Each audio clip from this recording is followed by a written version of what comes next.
Now, what are the powers of a person who is born again?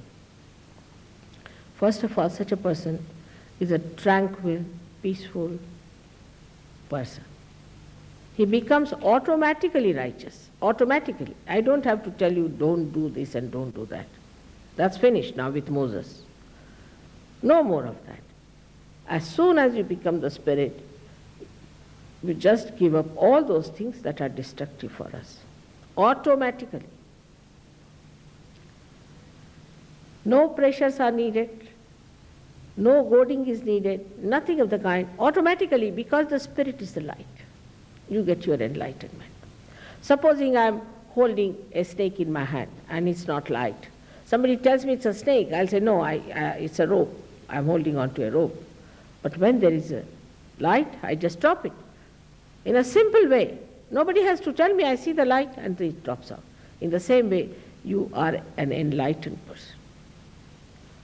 You can make out what is truth and what is untruth. For example, you see someone, even from Indian jails, some people who have just come out of jails, they don't know what to do with themselves.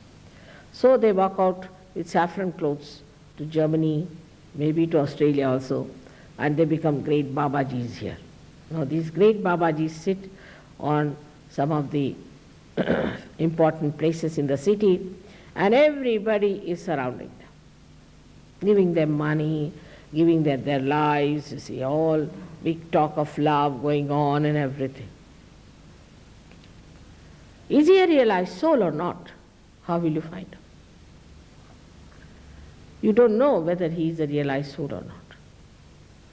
Because you are not at an absolute point. You are still in a relative understanding. Because this person is wearing this kind of a dress, is sitting very quietly there, so he must be a Babaji. You cannot recognize a person, whether a person is true or not. You can't recognize me either, whether I am telling you the truth or not. Unless and until you become that absolute being, you cannot make it out. Then what happens? That when the Kundalini rises and pierces through your fontanelle bone area, then you also start feeling on your fingertips. These fingertips are nothing but the sympathetic nervous system centers, which are indicative of the truth. If the person has got cool wind or cool breeze coming from that person, then he is a real one. If he doesn't have, then he is not. There are many persons who claim to be great, but they are not. Ultimately we find out, and we are shocked the way they are. We don't know how is it our brain has failed, how is it our brilliance did not show clearly what was wrong with this gentleman, because we are not that. We have to accept humbly that we are still at a human awareness and we have to be at a spiritual awareness. That's the dimension we have to get, otherwise we cannot judge things properly. In this country now we have certain problems. In this whole world we have problems. Problems of atom bomb, every day you are hearing about this problem and that problem, all created by human beings. Imagine, intelligent, such good people have created problems for themselves, killing each other, preparing bombs and things like that, protecting each other. I mean, no animal does that. Only human beings are trying to protect themselves from each other. They are all the time worried who is going to attack them, not sure of themselves. The reason is they haven't reached that state of absoluteness. The time has come now. The time has come for you either to take to constructive working out of the problem or the destructive. By discussions, by arguments, by anything, you are not going to achieve anything unless and until there is a complete transformation in the human mind.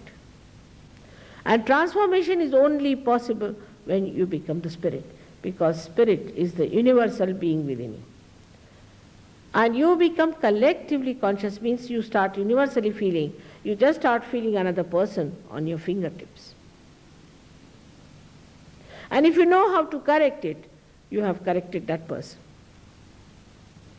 This is only the play of love of God. It's so simple. Even children can do it. Many children, when they put their fingers in their mouth or their thumbs in their mouth, according to Mr. Freud, it's something nonsense. But according to us, they are suggesting what centers you are catching. To understand your own children, you have to be a realized soul. Because the understanding is still not matured. Unless and until you become a realized soul, you are not a matured personality to judge anything.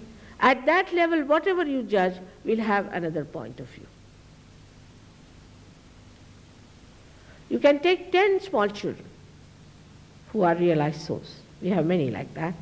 And tie up their eyes. Now ask them, what's the wrong with this particular person?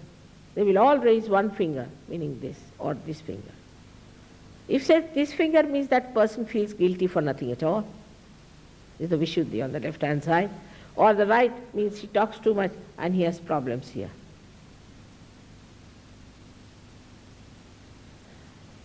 This knowledge becomes your own.